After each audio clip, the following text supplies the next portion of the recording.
Me llamo Zenobia Curribil Nahuel.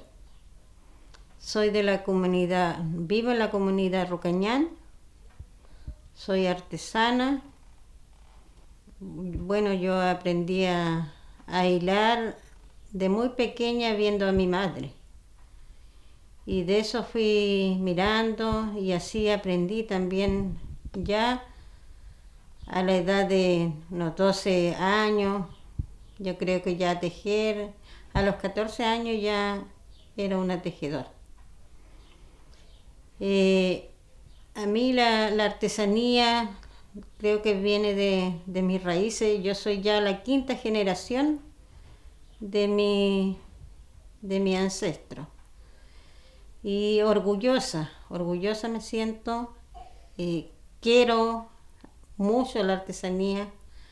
Lo miro como algo muy especial para mí. Me ha servido mucho.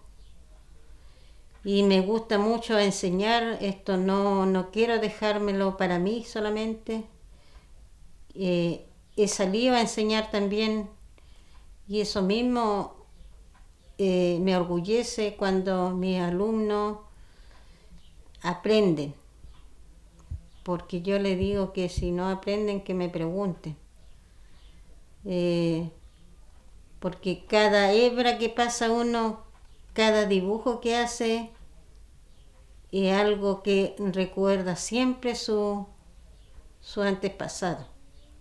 Y en eso uno se inspira, piensa y dice, aquí estoy yo y tengo vivas mis raíces. Soy una mujer mapuche orgullosa de llevar sangre de mapuche. Y me gustaría que muchas personas esto lo siguieran aprendiendo, valorarlo como tal, como debería ser, porque esto es todo natural.